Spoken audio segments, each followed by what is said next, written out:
Good morning. Good morning. If you would please go ahead and open up your Bibles to Deuteronomy chapter 6. What if I asked you to define or to describe your spouse with just one sentence? What if I gave you just one sentence for you to embody and encompass everything that is your spouse? What if I asked you to do that for your community or for your church? If you only had one sentence to describe to anybody that you come in contact with, this is who we are, this is what we're about, this is kind of an all-encompassing statement to give them an idea as to who we are and what we're about. What would it sound like? What would it look like? I took an opportunity this past week to look at on the internet some of the churches that do this. And I found some examples of churches that come up with sentences kind of like this. And I wanted to read a couple examples for you. One is where people gather to worship, share, and learn. A growing church serving a growing community. Where truth and love make a difference. We build hope. In the heart of the city, with the city at heart. Large enough to serve you, small enough to know you. Transforming lives and building dreams. Reproducing authentic Christianity. The end of your search for a friendly church. A place for you. Biblically based, family-oriented, dynamic fellowship. There were actually a whole lot more of those, but those were just some of the ones that I pulled down. And that does a fair job of describing the ministry of a church and kind of giving you an idea as to what they were about. What if I asked you to do that for God?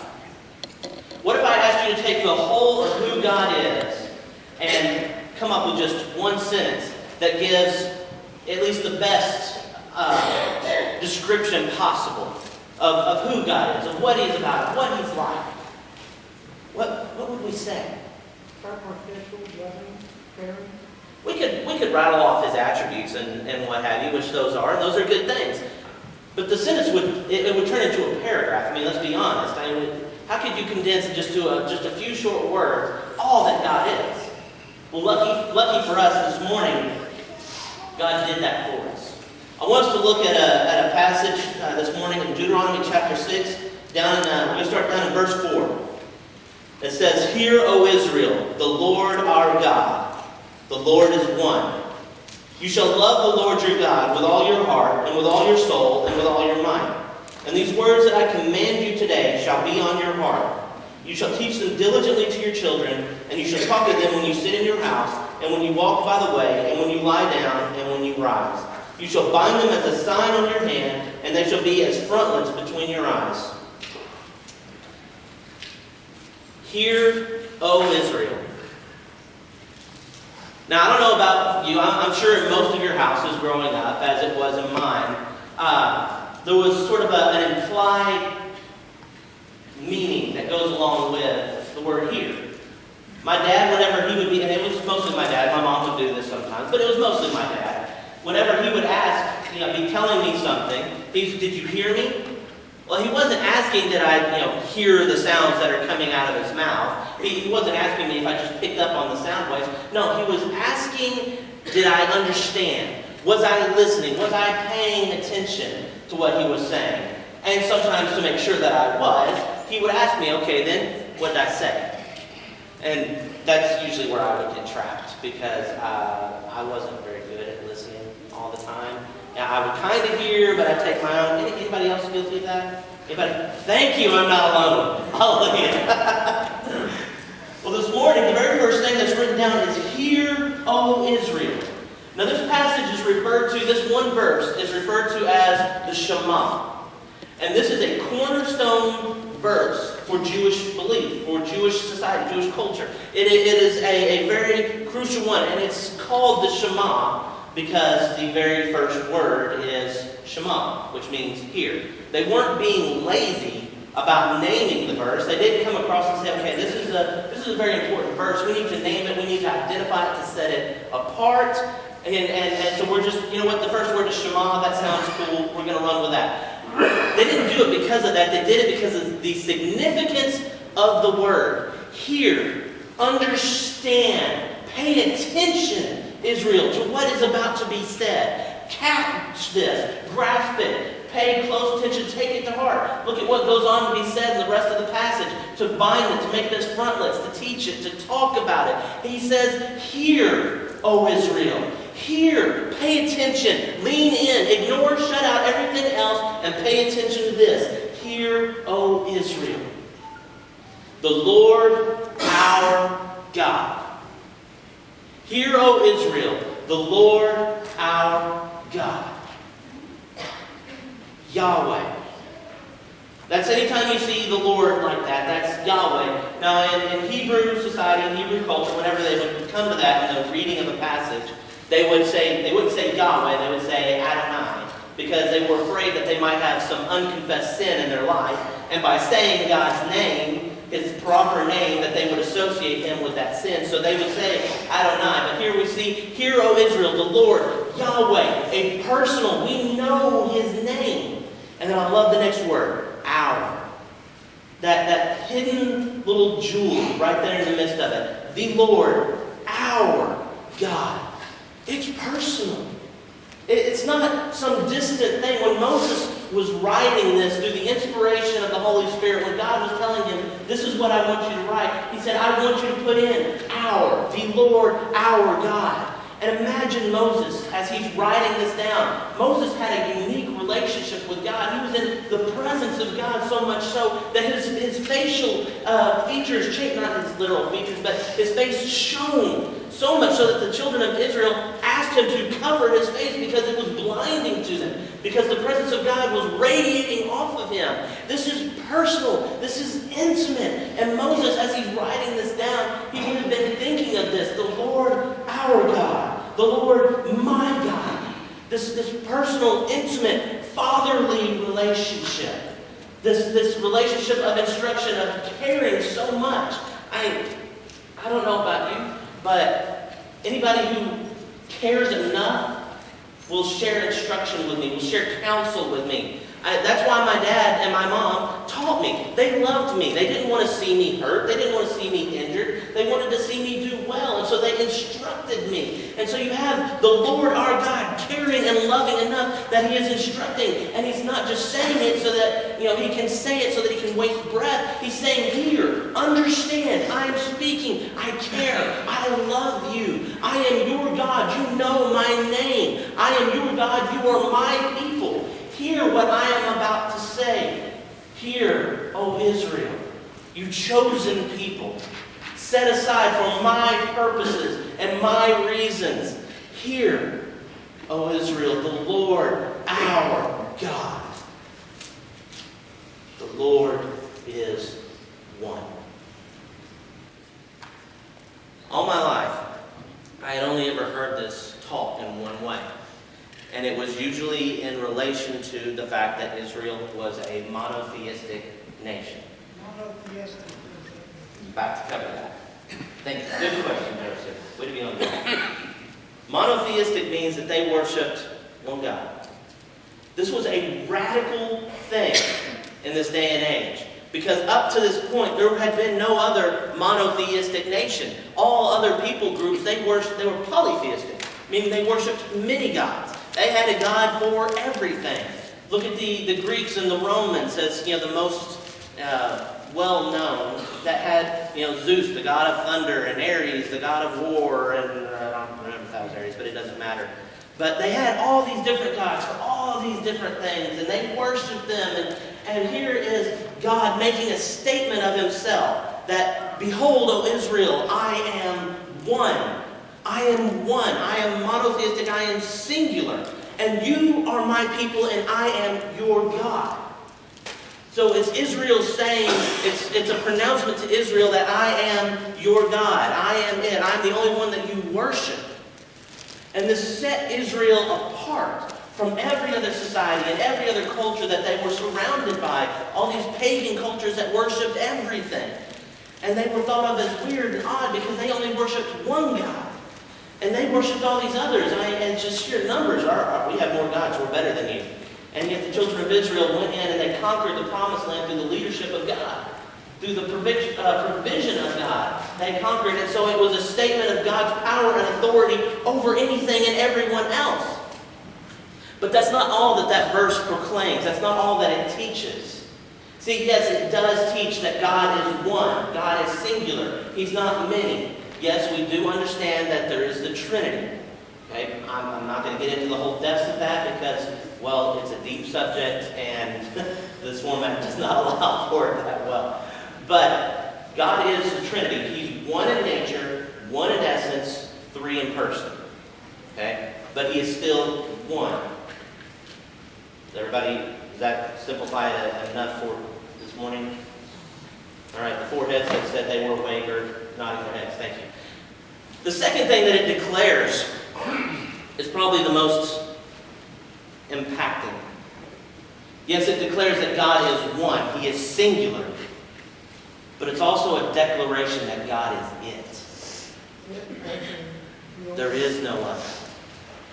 This is a statement against the nations that were around. This is why Israel was chosen, to teach and to proclaim who God is to the people that was around Him. All these peoples, all these nations, all these cultures, all these religions were worshiping all these other deities, all these other gods. And here is God saying, "Hear, O Israel, get this, understand it. I am your God, and I am one, and I am it. There is no other God. There is no other deity. All these people that are around you, that I am sending you into their presence, they worship something that is not real. It does not exist."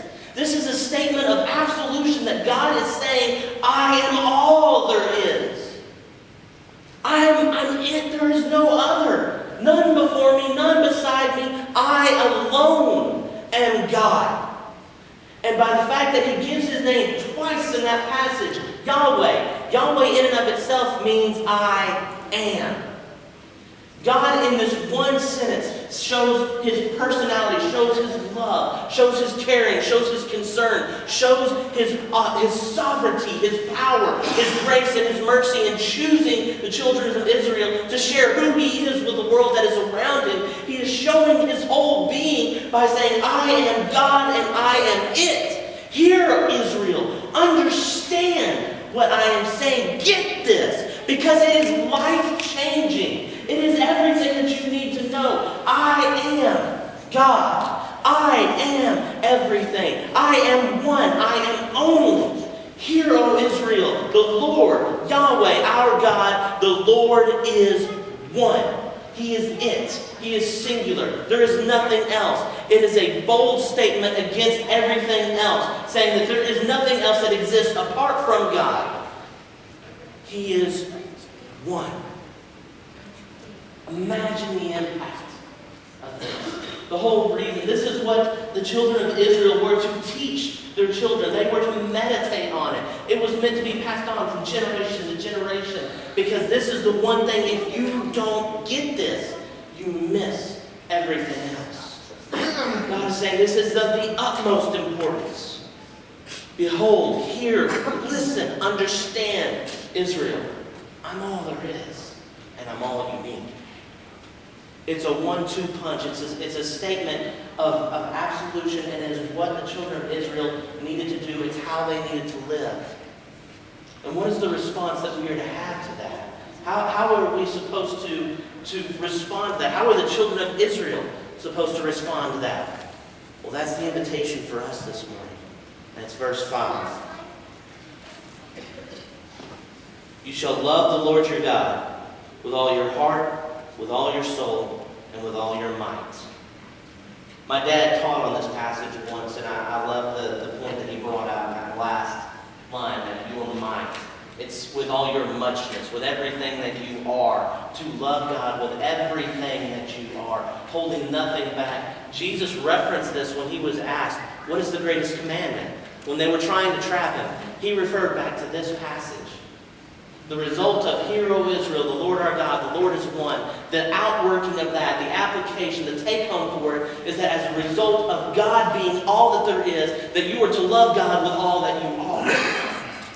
In the Greek, Jesus used the word agape for love, which is that self-sacrificing. It is saying, God, you are everything, and it's nothing of me. I completely surrender all that I am, all that I ever will be, all that I have to you, to your glory, to the advancement of your kingdom, to the spreading of your word, to telling those that are around me that you are one and only. God, I love you with everything that I am. I will put nothing before you. I give my life completely and totally to you. God, you are it. That is how we are to respond. That is how the children of Israel were being taught to respond in direct relation to finding out that God is one. He is it. He wants that personal relationship. He wants that connection. He wants to be your one and only above anything and everything. Work is fine. Family is fine. Friends are fine. But God is to be your whole reason for existence. When we understand that God is to be it, and that we are to love Him with everything that we have, with everything that we are, then this life of missionary service, of evangelistic living to the world becomes a lot easier. Because then all of a sudden it's not about the entrapments of this world, the things that we can't give up. It's about what we will be doing for God. That's why Paul said, for me to live is Christ, and to die is gain. God was it for Paul. He was it. It was nothing else. His very life was meaningless apart from God. And that's what the Shema teaches. That God is it. You need nothing else. Shema, what is that? It's the Hebrew word for hear. It's the very first word in verse 4. That's what that passage is called. It's okay, Joseph. God is it. Our response is one of love, one of obedience. Church, this morning, we need to hear. We need to be reminded of the fact that God is it. He's it. He's all we need. We don't need possessions. We don't need belongings. We don't need food and water and clothing. We don't need buildings. We don't need all these other things. We need God and God alone. Because the thing is, when we get that right, He provides everything else that we need. He meets our needs. He sustains us. Because we're not dependent upon food. Yesterday I spent the day out working, building a bunch of different things. I got hungry at one point.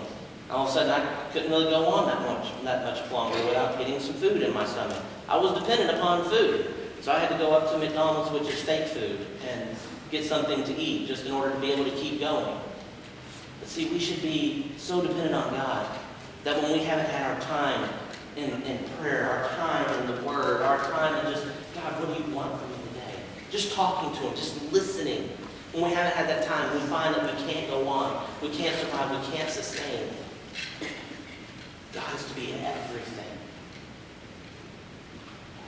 We are to love God with everything we have, with all our heart, with all our mind, with all our strength, with all our muchness, with all our soul, with our very being, with our very life. We are to love God, surrendering all that we are for His glory, because He's it. We don't even have life and death apart from Him.